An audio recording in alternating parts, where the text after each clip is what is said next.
सोचिए, अगर मैं आपसे कहूं कि आपका फोन या बैंक अकाउंट हैक करने के लिए किसी हैकर को कोई खास मेहनत करने की जरूरत ही नहीं है। क्यों? क्योंकि हम खुद ही उसे अपना सारा एक्सेस दे देते हैं। शॉकिंग है ना? आज के इस एक्सप्लेनर में हम इसी डराने वाली सच्चाई को डिकोड करने वाले हैं। तो सवाल ये है कि क्या डिजिटल सेंधमारी के लिए सच में किसी मास्टर हैकर की जरूरत होती है?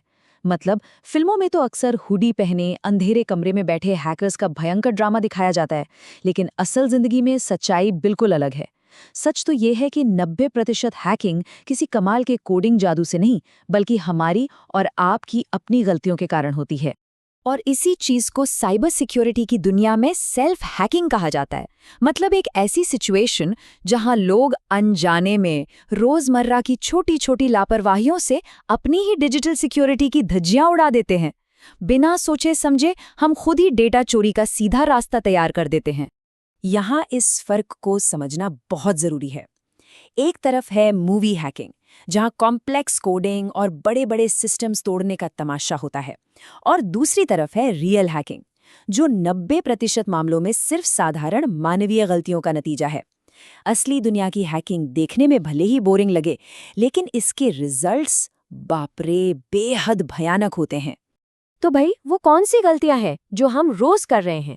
पहली और सबसे आम गलती है अनजान लिंक्स पर क्लिक करना।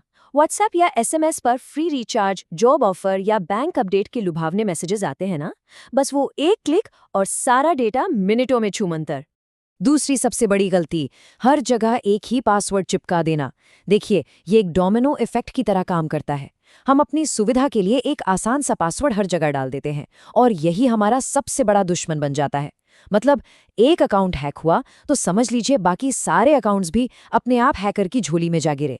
एक और बहुत ही कॉमन खतरा है पब्लिक वाईफाई का बिना सोचे समझे इस्तेमाल करना। कैफे या एयरपोर्ट पर जैसे ही फ्री इंटरनेट दिखता है, हम तुरंत कनेक्ट कर लेते हैं। ये बहुत बड़ी भूल है। हमेशा याद रखिए, जिसे हम और आप फ्री इंटरनेट समझते हैं ना, वो अक्सर हैकर्स के लिए फ्री हैकिंग का एक शानदार ऑफर होता है। और चौथी सबसे खतरनाक गलती, अपना ओटीपी शेयर करना या किसी भी फर्जी कॉल पर आंख बंद करके भरोसा कर लेना। ये गोल्डन रूल हमेशा याद रखना चाहिए कि कोई भी बैंक कभी भी फोन पर आपसे ओटीपी नहीं मांगता। ये 6 अंकों का सिक्योरिटी कोड आपकी डिजिटल सुरक्षा की आखिरी दीवार है। इसे बिल्कुल प्राइवेट रखना है। इन छोटी छोटी गलतियों का असर कितना भयानक हो सकता है, जरा इस सच्ची घटना से समझिए। एक लड़का था, उसने बस एक बहुत ही साधारण से दिखने वाले लिंक पर क्लिक किया और कुछ ही मिनटों के अंदर उसका पूरा का पूरा बैंक अकाउंट खाली हो गया। सोचिए, ना कोई हैकर दिखा, ना फोन पर कोई वार्निंग आई, बस एक छोटी सी गलती और सब कुछ खत्म। ये जो खामोशी है ना, ये बहुत डरावनी है, लेकिन यही वो कड़वी हकीकत है जिसका सामना लोगों को डेटा चोरी होने के बाद करना पड़ता है। ये नुकसान बिना किसी शोर शराबे के बिल्कुल चुपचाप होता है। लेकिन देखिए, ज्यादा पैनिक करने की जरूरत नहीं है। खुद को सुरक्षित रखने के लिए ये 5 बहुत ही प्रैक्टिकल उपाय हैं। पहला, अनजान लिंक्स पर कभी क्लिक मत कीजिए। दूसरा, हर अकाउंट के लिए अलग अलग और स्ट्रॉन्ग पासवर्ड रखें। तीसरा, 2 स्टेप वेरिफिकेशन हमेशा ऑन रखें। चौथा, पब्लिक वाईफाई पर बैंकिंग तो भूल कर भी नहीं करनी है। और 5वां, ओटीपी आपकी डिजिटल जिंदगी की जान है, इसे कभी भी किसी के साथ शेयर मत कीजिए। इस पूरे एक्सप्लेनर का सार सिर्फ इतना सा है, डिजिटल सेफ्टी किसी जीनियस हैकर से लड़ने के बारे में नहीं है। कड़वा सच तो ये है कि हैकर जरूरी नहीं कि हमसे बहुत ज्यादा स्मार्ट हों, बल्कि हम यूजर्स ही थोड़े केयरलेस हो जाते हैं। सारा खेल हमारी रोजमर्रा की सतर्कता और कॉमन सेंस का है। और ये बात हमेशा याद रखिएगा, अगला शिकार कोई भी हो सकता है। ये जो साधारण से जाल बिछाए जाते हैं ना, ये इतने आम है कि कोई भी इनमें फंस सकता है।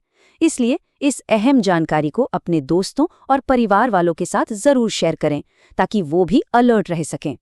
तो इस एक्सप्लेनर के अंत में सबसे बड़ा सवाल जो हमें खुद से पूछना चाहिए वो ये है, क्या हम जाने अनजाने में अपनी डिजिटल जिंदगी के मेन दरवाजे हैकर्स के लिए पूरी तरह से खुले छोड़ रहे हैं? अब समय आ गया है कि हर कोई अपनी खुद की डिजिटल आदतों को चेक करे। कहीं ऐसा तो नहीं कि अगला क्लिक हमारी सबसे बड़ी भूल बनने वाला हो। याद रखिए, सही जानकारी और सतर्कता ही हमारा सबसे बड़ा बचाव है।